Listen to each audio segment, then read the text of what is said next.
Hello everyone, welcome back to solitude education. Now इस session में हम डिस्कस करेंगे how to prepare for the mains examination. तो आपका एसएससी जे 2022 का मेंस के एग्जामिनेशन की प्रिपरेशन स्ट्रेटेजी के बारे में पढ़ेंगे। तैयारी कैसे करनी है मुझे और कहाँ से स्टार्टिंग करनी है, वो सारी चीज़ें हम आपसे डिस्कशन करेंगे। ठीक है, यहाँ से मेंस एग्जामिनेशन कब हो सकता है? तो मोस्ट प्रोबेबली ये मान के चल सकते हैं मार्च के राउंड आपका मेंस का एग्जामिनेशन हो सकता है एसएससी जे 2022 का। तैयारी कैसे करना है, फोकस कैसे करना है, क्या स्ट्रेटेजी होगी मेरी, किन सब्जेक्ट्स को मैंने वेटेज देना है, वो सारा मैं इसमें डिस्कस करने वाला हूँ आपसे। ठीक है, और भी काफ़ी लेक्चर्स मैंने बनाए हैं कि तैयारी कैसे करेंगे 2022 मेंस की, वो भी सारी चीज़ें मैंने ऑलरेडी आपसे डिस्कस की है। ठीक है, कट ऑफ हमने देख ही लिया, कट ऑफ के बारे में हमने आइडिया दे ही दिया कि अप्रोक्सीमेटली मेरा कट ऑफ कितना रहने वाला है। सारी चीज़ों का मैंने डिस्कशन आपसे कर लिया। ठीक है, तो सबसे पहले आप अगर कोई बुक फॉलो कर रहे हैं, सबसे पहले आपके पास जो बुक होनी चाहिए, तो जो मैं सजेस्ट कर रहा हूं, आप प्रीवियस ईयर क्वेश्चन पेपर सबसे पहले ले लें। जो एसएससी जेई का पीवाईक्यू है, एसएससी जेई का जो मेंस वाला पीवाईक्यू है, उसको जरूर खरीद लें। किस पब्लिकेशन की लेनी है? किसी भी पब्लिकेशन की आप ले सकते हो, ऐसा कोई बाउंडेशन नहीं, आप किसी भी पब्लिकेशन का ले सकते हो, या आपके फ्रेंड के पास बुक है तो आप उसका जेरोक्स भी करा सकते हो। तो सबसे पहले आपके पास जो बुक होनी चाहिए, मैं रिकमेंड करता हूँ आईएएस मास्टर की बुक। ठीक है, जो आईएएस मास्टर पब्लिकेशन की बुक है, आप इसको ले सकते हैं। सबसे बेस्ट यही मैं मानना लगती है मेरे को। क्यों है बेस्ट? क्यों है बच्चे सबसे बेस्ट? क्यों है? क्योंकि सॉल्यूशन सबसे अच्छे दिए हुए हैं, सॉल्यूशन सबसे बेस्ट है, डिटेल एक्सप्लेनेशन है और कोई एरर नहीं मिलेगी। एरर हो सकती है तो नॉमिनल एरर होगी। सबसे बेस्ट यही बुक है। इसके अलावा और क्या लेना है? इसके अलावा आप ले सकते हैं इंजीनियरिंग सर्विस का ईएससी के जो मेंस वाले हैं, जो कन्वेंशनल पेपर है, ईएससी के कन्वेंशनल पेपर की बुक ले लीजिए। ईएससी का कन्वेंशनल पेपर जो आता है उसकी बुक ले लीजिए। 2 वॉल्यूम में आती है ये भी। नाउ वॉल्यूम 1 एंड वॉल्यूम 2 दोनों खरीद लीजिए, वॉल्यूम 1 और वॉल्यूम 2। पुरानी भी हो तब भी चलेगी, नई हो तो अच्छी बात है। ये बुक होना कंपलसरी है, ये आपके लिए मस्ट है। ये नहीं है तो बड़ी परेशानी आप लोगों के लिए हो जाएगी। ठीक है, कुछ भी काम कर लेना बच्चे, कुछ भी काम कर लेना, लेकिन सबसे पहले ये वाला काम जरूर करना है। आपको पीवाईक्यू लेना है एसएससी का, ये तो मस्ट है, ये तो ये कह लीजिए कि मस्ट है, इसके बिना तो कुछ नहीं होगा। ठीक है, ये आपके मस्ट है, इसके बिना तो कुछ होना नहीं है। आप तैयारी बाद में शुरू करोगे, पहले ये बुक ले लेना। उसके बाद दूसरी जो बुक आपके पास होनी चाहिए वो इंजीनियरिंग सर्विस के कन्वेंशनल पेपर होने चाहिए। वॉल्यूम 1 और वॉल्यूम 2 में आते हैं, किसी भी पब्लिकेशन का ले सकते हो। अगर आईएएस मास्टर का लेते हो तो अच्छा है, सॉल्यूशन अच्छे हैं, डिटेल एक्सप्लेनेशन दिए हुए, एरर बहुत कम है। ठीक है, तो ये तो रही मेरी बुक की बात। अब तैयारी कैसे करेंगे? ठीक है, अब होता क्या है कि जो बच्चा तैयारी कर रहा है उसको लिखने की प्रैक्टिस नहीं है, और कन्वेंशनल पेपर या जो मेंस का एग्जामिनेशन होता है वो आपसे मांगता है प्रैक्टिस, वो भी किसकी? लिखने की प्रैक्टिस होनी चाहिए। तो आप कोई भी सब्जेक्ट कर रहे हो, कोई भी XYZ, आपको जो हैबिट अपने अंदर क्रिएट करनी है वो लिखने की करनी है। कोई भी सब्जेक्ट ले रहे हो आप, मान लो आपने स्ट्रेंथ ऑफ मटेरियल है, आपने ये शुरू किया है इसके क्वेश्चंस आप कर रहे हो, तो आप प्रैक्टिस करो लिख के। कैसे करनी है प्रैक्टिस? आप A4 साइज का पेपर ले लो भाई, मैं तो ऐसे ही करता था। आप A4 साइज का पेपर ले लो और जो एग्जाम में जिस वे से आप उस क्वेश्चन को सॉल्व करोगे, आप वैसे ही प्रैक्टिस करो, आप वैसे ही लिख के उसको प्रैक्टिस करो। भाई जैसे लिखते थे, हाँ भाई ये डाटा गिवन है, ओके, अच्छा ये सॉल्यूशन ऐसे करना है। तो जो भी आप जिस पैटर्न में आप ये सोच के चलो कि आप रियल एग्जाम दे रहे हो, तो जिस रियल एग्जाम में जैसे आप सॉल्यूशन करते थे आपको वैसे ही सॉल्यूशन करना है। ऐसे नहीं क्वेश्चन देखा, अरे यार ये तो हो गया बहुत ईजी, छोड़ो नहीं करते। अच्छा ये था, ये ओके, ये दिया है वैल्यू, सॉम का क्वेश्चन है कि चलो भाई E=2G 1 + म्यू मेरे को लगाना है। अच्छा म्यू दिया, जी दिया, ये हो गया, चलो नहीं करते। नहीं, आपको प्रैक्टिस उसी वे में करनी है जैसे आपको रियल एग्जाम में, क्योंकि हैबिट आपकी छूट गई होगी। क्योंकि हम बहुत टाइम से अगर हम तैयारी कर रहे होते हैं तो हमारी जो आदत होती है वो एक ऑब्जेक्टिव नेचर की हो जाती है और हमें लिखने का थोड़ा आधे तो ऐसे होंगे जिनकी हैंडराइटिंग भी खराब हो चुकी होगी, बहुत से बच्चे होंगे ऐसे जिनको हैंडराइटिंग भी बहुत बुरी तरीके कंडीशन में जा चुकी होगी, तो उनको स्पेशली भाई लिखने की थोड़ी हैबिट बनाओ। ये 2-3 महीने आपके पास जो हैं, ऐसे नवंबर चल रहा है, दिसंबर, जनवरी, फरवरी, मार्च, तो मार्च में उम्मीद कर सकते हैं कि आपका मेंस होगा। तो इन 2-3-4 महीने जो भी आपके पास है, इसमें हैबिट आपको क्रिएट करनी है लिखने की। आपका एग्जाम में माइंड चले ना चले, हाथ जरूर चलना चाहिए। अगर हाथ रुक गया आपका तो ये मान लो कि आपका सिलेक्शन रुक जाएगा। तो ये सबसे पहली बात है, ये सबसे पहला गुरु मंत्र है कि आपको लिखने की प्रैक्टिस पहले करनी है। लिख के जो भी क्वेश्चन करो भाई, लिख के करो और डिटेल में करो। आप ब्लैक पेन या ब्लू पेन जो भी लेते हैं, दोनों आप हेडिंग डालने हैं तो ब्लैक से डालनी स्टार्ट। ब्लैक ले लिया आपने कि भाई मेरे को हेडिंग डालनी है, अच्छा तो चलो मैं ब्लैक से डाल रहा हूँ, गिवन डाटा क्या है। फिर मैं ब्लू से करता हूँ तो भाई फिर चलो म्यू दिया है, म्यू की वैल्यू दी है 0.3 दी है, यहाँ से जी की वैल्यू दी है 0.2 × 10⁵, इतने मेगा पास्कल दिया है। क्या कैलकुलेट करना है मेरे को? ई कैलकुलेट करना है। देन आफ्टर दैट कि मेरे को सॉल्यूशन करना है तो we can do the solution part. Solution में मैं फॉर्मूला लिख रहा हूँ = 2g 1 + म्यू, ठीक है। और क्वेश्चन जब भी करो उनको स्टेप टू स्टेप सॉल्व करना शुरू करो। उसका फायदा क्या होगा? अगर मान लो बाई चांस आपका क्वेश्चन गलत भी हो गया, बाई चांस मैंने मान लिया कि बाई चांस आपका क्वेश्चन गलत भी हो जाता है, ठीक है, गलत हो गया कोई बात नहीं, लेकिन आपको स्टेप मार्किंग भी होती है एसएससी में। आपको स्टेप जो स्टेप्स आपने किए होंगे उसके मार्क्स मिल जाएगी। मान लो कि आपने ये क्वेश्चन किया और इसमें बाई चांस आपने यहाँ पे वैल्यूज ऐसे नहीं करना, अच्छा ये 2g ये सीधे कैलकुलेटर में कर दिया, अच्छा ई की वैल्यू यहाँ से ना 0.769 × 10⁵ मेगा पास्कल आ गया आंसर। नहीं, ये बिल्कुल गलत है, ऐसे नहीं करना। आपको प्रॉपर वैल्यू पुट करनी है। भाई जी क्या दिया था? 0.2 × 10⁵ दिया था इंटू 1 + 0.3। आपको प्रॉपर लिखना। अगर यहाँ से आपकी कैलकुलेशन भी मिस्टेक हो जाती है तो वो आपको ये जो आपने किया उसके मार्क्स जरूर देगा, ठीक है। अब वो कितने देगा वो एग्जामिनर पे डिपेंड करता है। हालांकि अच्छे ही मार्क्स मिल जाते हैं, बुरे नहीं मिलते हैं, बुरे बिल्कुल भी नहीं मिलते। तो बुक्स का डिस्कशन कर लिया मैंने, राइटिंग का मैंने डिस्कशन कर लिया। आप जब तैयारी शुरू कर रहे हो तो सबसे पहले एसएससी जेईई के PYQ उठाओ, ठीक है। इसमें देखो किन डोमेन से वो क्वेश्चन आपसे कर रहा है। आपने स्ट्रेंथ ऑफ मटेरियल की बात की तो देखो कहां से क्वेश्चन कर रहा है। आपको पता चला कि एसएफडी बीएमडी का क्वेश्चन तो हर साल आता है। आप सपोज कीजिए आप निकाल रहे हैं शियर सेंटर बैठ के कि शियर सेंटर कैसे कैलकुलेट होगा, आप लगे पड़े बुक से, लेकिन मैं देखता हूं कि शियर सेंटर का क्वेश्चन तो आता ही नहीं है।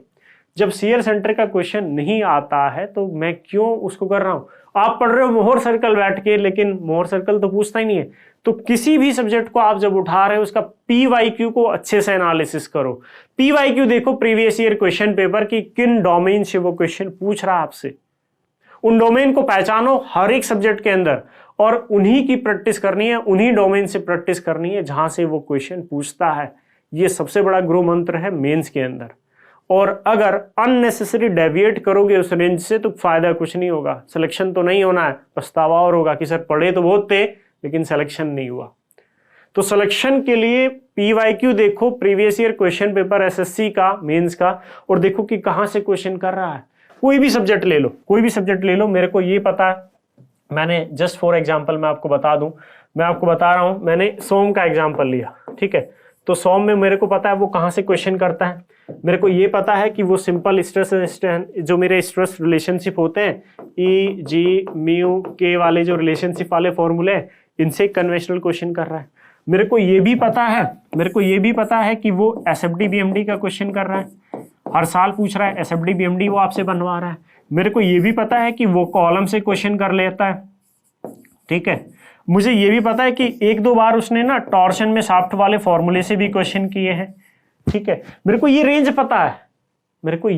पता है, अब बच्चा क्या करेगा, पूरा सॉम पढ़ेगा। वो कर रहा है क्या, वो मोहर सर्कल का क्वेश्चन लगा रहा है, वो बड़े बिल्कुल सर नहीं कन्वेंशनल क्वेश्चन मोहर से सर्कल से बनते हैं तो मोहर सर्कल का क्वेश्चन क्यों लगा रहा है भाई, कोई जरूरत ही नहीं, क्वेश्चन नहीं करता, वो क्यों पढ़ रहा है।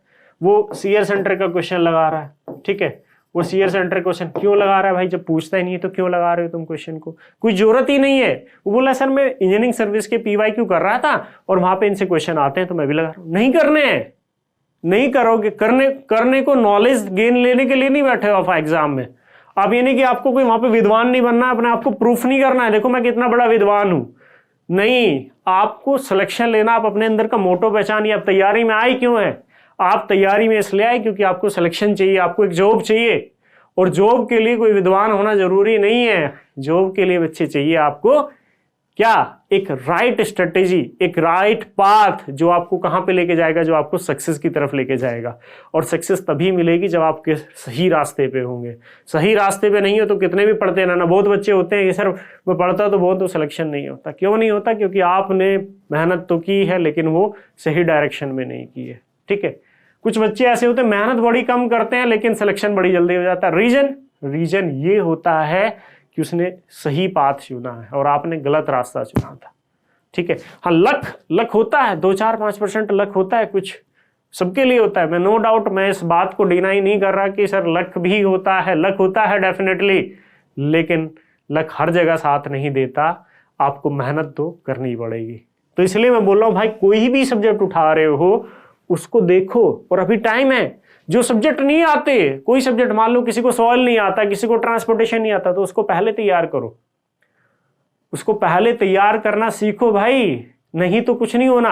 आप एग्जाम के 10 दिन पहले कोई ऐसा सब्जेक्ट उठा रहे हो और उसको पढ़ रहे हो कि जो आपको नहीं आता था, तो नहीं होगा। आप प्रेशर में इतने होंगे, एग्जाम से 10-15 दिन पहले इंसान पे खुद इतना प्रेशर होता है कि वो नहीं हैंडल कर पाता, वो नई चीज तो पढ़ ही नहीं पाएगा। तो मत पढ़ना, जो चीजें नहीं आती हैं उसको अभी तैयार करो, टाइम है, तसल्ली से करो।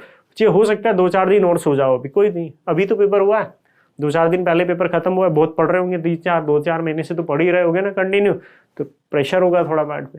अभी सो लो, घूम लो, फिरो, अपने आप को फ्रेश करो, थोड़ा फ्रेश इन द सेंस कहीं घूम के आओ, थोड़ा इधर उधर घूमो। ऐसा नहीं कि पहले आज ही बैठ गए और सर अभी मेरा छूट जाएगा, नहीं, थोड़ा माइंड को रिलैक्स दे लो, थोड़ा फ्री हो जाओ, 2-4 दिन और घूम लो, बस थोड़ा दिन में देख लिया करो, बुक उठा के ऐसे ही, अच्छा ये पढ़ने होंगे, ये देखना, थोड़ा सा देखते रहो, जिससे कि आप धीरे धीरे किसमें रिदम में आ जाओ मेंस की तरफ। मैं ये नहीं कह रहा कि आप पढ़ना अभी से शुरू कर दो, नहीं, 2-4 दिन रिलैक्स करो, कोई बात नहीं, क्योंकि माइंड को रिलीफ देना भी बहुत जरूरी है। ठीक है, तो ये मेरी स्ट्रैटेजी होगी। मैं ट्रांसपोर्टेशन की बात कर रहा हूँ, मैं ट्रांसपोर्टेशन सब्जेक्ट की अगर बच्चे बात करूँ आपसे, ट्रांसपोर्टेशन में भी हाईवे की मैं बात करता हूँ। ठीक है, ट्रांसपोर्टेशन में मैंने हाईवे उठा लिया। अब बच्चा क्या कर रहा है, हाईवे में सिग्नल डिजाइनिंग के क्वेश्चन करना है, हाईवे में बोल रहा है वो सिग्नल डिजाइन के क्वेश्चन कर रहा है, और खुश हो रहा है कि देखो मैं कितनी स्ट्रेटेजी फॉलो कर रहा हूँ। तो भाई गलत कर रहे हैं आप। मुझे ये पता है कि वो हाईवे में एक ही क्वेश्चन करता है, और वो होते हैं SSD या फिर OSD से। हाईवे में एक ही क्वेश्चन बनता है और हर बार बनता है, वो बनता है SSD OSD से। तो आप अननेसेसरी क्यों सिग्नल की डिजाइनिंग ट्रैफिक इंजीनियरिंग से कर रहे हो? क्यों आप हार्ड क्वेश्चन लगा रहे हो? कोई जरूरत ही नहीं है। आप सिंपली इस टॉपिक को तैयार करो ना जिससे क्वेश्चन पूछता है। बहुत ईजी है भाई मेंस क्लियर करना, बहुत ईजी है। मैं तो 1 हफ्ता भी नहीं पढ़ा था, मेरा तब भी हो गया था। ठीक है, तो ये चीज देखो, आप हाईवे में SSD OSD से क्वेश्चन कर रहा, आप उसी को उठाओ, उसके लगाओ। आप SSC में जो आया हुआ वो तो सारे क्वेश्चन लगाना ही है, उसके अलावा आपको इंजीनियरिंग सर्विस के, ये जो मैंने वॉल्यूम 1 और वॉल्यूम 2 में लगाए हैं, इंजीनियरिंग सर्विस के वही क्वेश्चन आपको लगाने हैं। इंजीनियरिंग सर्विस के वही क्वेश्चन आपको लगाने हैं जिन टॉपिक से आपके क्वेश्चन बनते हैं। जैसे मैंने बताया SSD OSD, तो आप इंजीनियरिंग सर्विस के वही कन्वेंशनल पेपर में से वही PYQ लगाओगे जो क्वेश्चन आया। जैसे SSD हाईवे में SSD OSD आया, तो आप SSD और OSD का ही क्वेश्चन लगाओगे, आप अननेसेसरी कोई भी फालतू क्वेश्चन नहीं लगाओगे। ठीक है, जब आप SSC पेपर को एनालिसिस कर लोगे तो आपके मन के अंदर से ही आवाज आएगी कि ये क्वेश्चन करना है, ये छोड़ देना है। कुछ क्वेश्चन ऐसे होते हैं जो बहुत ही ज्यादा लेवल के डिफिकल्ट पेपर होता है, बहुत ही डिफिकल्ट क्वेश्चन होता है, तो वो क्वेश्चन नहीं करने हैं आपको। सीधे दिमाग में डाल लेना है कि वो क्वेश्चन तो मेरे को बिल्कुल भी नहीं करना है। ठीक है, समझ गए कौन से क्वेश्चन करने हैं, कौन से क्वेश्चन नहीं करने हैं। खुद आएगा, मन के अंदर से आवाज आने लगेगी यार ये क्वेश्चन नहीं आ सकता। ठीक है, अब मैं बात करता हूं, जैसे मैं सारे सब्जेक्ट्स का तो नहीं बताऊंगा, लेकिन मैं एक रफली आइडिया आपको दे दूंगा। यहां से मैं बात करता हूं रेलवे की, तो भाई वो रेलवे में ना क्वेश्चन तो नहीं कर रहा, लेकिन रेलवे में मैंने एक बात देखी है उसकी पिछले 2-3 साल में, कि वो रेलवे से कुछ पूछ रहा है। कुछ क्या पूछ रहा है, वो थ्योरेटिकल पार्ट पूछ रहा है थोड़ा सा, कि बता दो भाई कैंट कितना होता है, थोड़ा ब्रॉड गेज के बारे में बता दो। तो एक थोड़ा सा थ्योरी पार्ट देख ले रहा हूं उसका, कि अच्छा ये होता है। और थ्योरी में भी क्या देखोगे, PYQ देख लेना थोड़ा सा, बस अच्छा ये वो प्रिपेयर कर लेना थ्योरी अपने हिसाब से। थ्योरी को प्रिपेयर करने का सबसे अच्छा तरीका है कि अपने माइंड में ना पॉइंट क्रिएट कर लो, पॉइंट टू पॉइंट। आप रटने बैठोगे जिंदगी में नहीं रट पाओगे।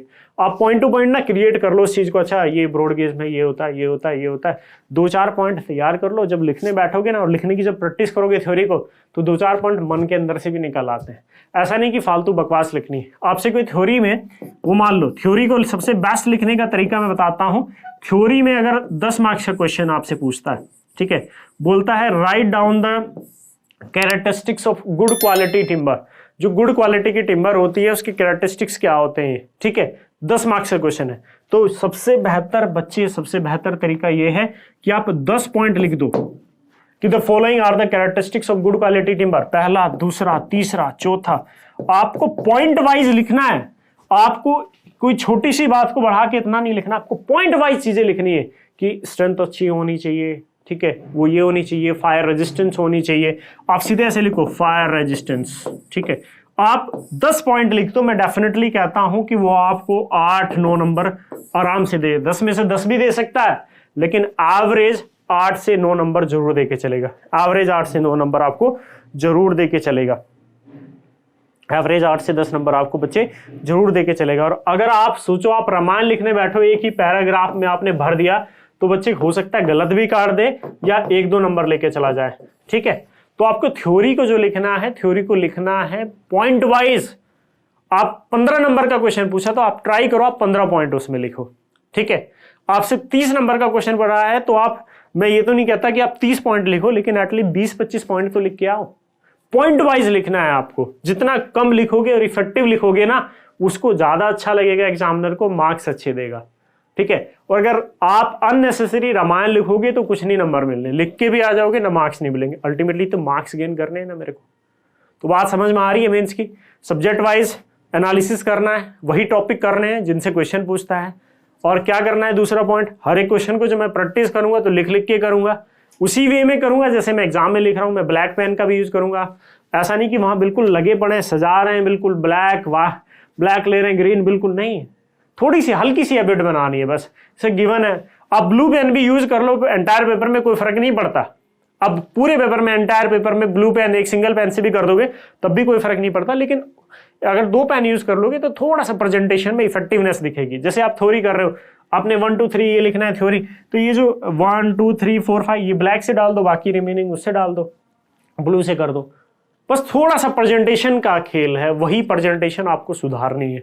नहीं है तो अभी से प्रैक्टिस करो। सर राइटिंग खराब है मेरी, मैं कुछ नहीं कर सकता सर, मेरे की तो राइटिंग बहुत खराब है। भाई क्या हो गया, राइटिंग ही तो खराब है, तुम तो खराब नहीं हो, तुम्हारे अंदर जो पोटेंशियल है वो तो खराब नहीं है। तो राइटिंग तो तुम्हारी सुधर नहीं सकती, लेकिन उसको थोड़ा सा इंप्रूव तो कर सकते हो। अब ऐसा नहीं वहां पे बिल्कुल कीड़ों मकोड़ों की तरह लिख रहे हैं कि एग्जामिनर को समझ ही नहीं आ रहा, नहीं, ऐसा नहीं करना है आपको। बिल्कुल मैं ये नहीं कहता बिल्कुल सजा के लिखना है, लेकिन इतना खराब भी मत लिख देना कि एग्जामिनर को समझ ही ना आए। अगर एग्जामिनर को समझ ही नहीं आएगा तो मार्क्स कैसे देगा वो आपको, ठीक है। ठीक है, बात समझ में आ रही है थोड़ी सी? तो ये एक थोड़ा सा मैं दे रहा हूं मेंस के लिए टिप्स कि भाई मेंस में क्या करना है मेरे को, ठीक है। वैसे बहुत अभी और वीडियोस बनाऊंगा मैं मेंस का, जैसे जैसे तैयारी बढ़ेगी। और आप देख सकते हैं यूट्यूब पे मैंने 4 सब्जेक्ट डाल रखे हैं। आप सोम है, कंप्लीट सोम की प्लेलिस्ट में जाना, वहां पे सोम डाला हुआ है पूरा। मैंने फ्री में पढ़ाया था और सब कुछ कंप्लीट पढ़ाया था। मैंने स्टील देखो, स्टील पूरा पढ़ाया हुआ है एकदम, पूरा जोरदार, सब कुछ कंप्लीट मिलेगा। मैंने हाइड्रोलिक मशीन पूरे कहीं नहीं मिलेगा यूट्यूब पे, मशीन मैंने पूरा कवर कराया था मीन्स, और डिट्टो क्वेश्चन आ गया था मशीन का। तो ठीक है, और भी पढ़ेंगे हम आरसीसी में आपको पढ़ाऊंगा, मैं सॉइल के बारे में देखूंगा, एनवायरमेंटल देखेंगे हम लोग, थोड़ी चीजें और डिस्कस करेंगे, ठीक है। थ्योरी को थोड़ा सा और एक ऐसा करना है कि मेरे ख्याल से जब आप पढ़ो तो ट्राई करो 1-2 सब्जेक्ट को पैरेलल लेके चलो, एटलीस्ट 2 सब्जेक्ट को पैरेलल लेके चलो, ठीक है। ऐसा भी नहीं करना कि भाई आप एक ही सब्जेक्ट के पीछे महीनों निकाल दे रहे हो, नहीं। अभी आप वो सब्जेक्ट पढ़िए जिनको थोड़ा सा, जो आपके थोड़े से वीक है। हो सकता है सबके अलग अलग वीक होते हैं, आपको ट्रांसपोर्टेशन ना आती हो, आपको हो सकता है सोम ना आता हो, आपको हो सकता है एनवायरमेंट, तो जो टॉपिक नहीं आते हैं उनको, ठीक है। और एक और बात, एक साइड में नोट्स जरूर बना लेना 2 4 5 पेज का थ्योरी पोर्शन के लिए। जैसे आप बिल्डिंग मटेरियल बड़ा इंपॉर्टेंट रोल प्ले करेगा। जो आपका बिल्डिंग मटेरियल है ये प्री में भी मेन रोल प्ले करता है और मेंस में भी। बिल्डिंग मटेरियल का मैं तो सजेस्ट करता हूँ कॉपी किताब से कहीं से मत पढ़ो, आप एसएससी का सिंपली PYQ जितना है ना सबको पढ़ डालो A to Z सब, और उसमें से छोटे छोटे पॉइंट निकाल लो। आपका 100% क्वेश्चन नहीं छूटने वाला। मैं तो यही सजेस्ट करता हूं, ना आपको ईएससी पढ़ने की जरूरत है, ना आपको कहीं नोट्स पढ़ने की जरूरत है बिल्डिंग मटेरियल के लिए। आप जो पीवाईक्यू आया हुआ ना, पीवाईक्यू जो आपका आया हुआ है एसएससी जेई के अंदर, उन सभी को क्वेश्चन को पढ़ डालो, ठीक है। और ये 2-4 पेज ले लो, उन्हीं से पॉइंट निकाल लो, जिससे 2-4 कुछ जब आप थ्योरी लिखोगे ना तो वहां पे 2-4 पॉइंट आपको याद आ जाए और 2-4 पॉइंट आप अपने मन से बना के वहां पे लिख सको। मेन तो गेम लिखने का ही है। अगर आपका पेन रुक गया ना पेपर के बीच में, आप सोच सोच के लिख रहे हो वहां पे, अच्छा ये हो सकता है, तो ये मान लो पेपर नहीं कर पाओगे, फिर पेपर कंप्लीट होगा ही नहीं किसी भी सेंस में। तो प्रैक्टिस इस लेवल की होनी चाहिए कि माइंड तो रुक जाए, आप भी रुक जाओ, लेकिन हाथ नहीं रुकना चाहिए। हाथ अगर आपका कंटिन्यूअस लिख रहा है ना तो पेपर 100%, 2 घंटे का पेपर होगा मेंस का, और मैं ये कहता हूं कि 2 मिनट भी आपको सांस नहीं आने वाला वहां पे, 2 मिनट के लिए भी नहीं रुकना है। और एक थोड़ा टारगेट सेट करना, अभी नहीं, अभी जैसे जैसे प्रिपरेशन आगे बढ़ेगी आपकी, एग्जाम नजदीक आएगा कि मेरे को 5 सेक्शन करने हैं, तो मैं ये ट्राई करूंगा जिससे मेरे ऊपर प्रेशर ना आए कि मैं शुरू के 1 घंटे में एटलीस्ट 2.5 से 3 क्वेश्चन 2.5 से 3 सेक्शन में कंप्लीट कर लूँ, ठीक है। और आजकल बुकलेट जो आ गई है वो वैसी आ गई है कि मतलब उसमें ना क्वेश्चन भी दिए रहते हैं और क्वेश्चन के नीचे स्पेस छुटा रहता है, तो वो भी चीज़ें नहीं रह गई हैं कि भाई आप कॉपी में कहीं भी क्वेश्चन नहीं, आपको क्वेश्चन डेफिनेट मिलेंगे, क्वेश्चन ऑलरेडी लिखे मिलेंगे उनमें बुकलेट के अंदर, और उनके नीचे सॉल्यूशन पेज स्पेस छुटा रहेगा, उसी स्पेस के अंदर आपको चीज़ें लिखनी, काफ़ी स्पेस रहता है, ऐसा नहीं कि कम स्पेस पड़ जाएगा, काफ़ी रहता है, ठीक है। और एक और ट्राई करना है, हो सके तो मेंस के अंदर, मेंस एग्जामिनेशन में जब मैं बताऊंगा, वैसे मेरी आगे भी बहुत सारे लेक्चर्स आने वाले हैं अभी, जो कॉपी होते हैं ना, कोई भी एग्जामिनर होता है, जैसे मैं ही एग्जामिनर हूं, सपोज मैं कॉपी चेक कर रहा हूं, तो मैं आपके शुरू के 2-3 क्वेश्चन से ही समझ जाऊंगा कि आप किस लेवल का प्रेजेंट कर रहे हो। अगर आपका कॉपी का इनिशियल पोर्शन थोड़ा खराब है, जनरली ऐसा होता है, मैं नहीं कहता 100% केस में होता है, अगर आपने शुरू में 2-4 नेगेटिव इंप्रेशन छोड़ दिए एग्जामिनर के, तो आप कितना भी बाद में बेटर कर लो, तो हो सकता है एग्जामिनर आपको वहाँ पे नेगलेक्ट करके चले, बोले कि बच्चा बेकार है, उतना ज़्यादा रिप्रेजेंट है, आपको कम मार्क्स देगा। तो ये भी कोशिश करो कि जब आप मेंस में लिख रहे हो तो शुरू वाला जो पोर्शन है उसको बेटर करने की कोशिश करो, उससे इंप्रेशन अच्छा जाएगा एग्जामिनर के ऊपर, ठीक है।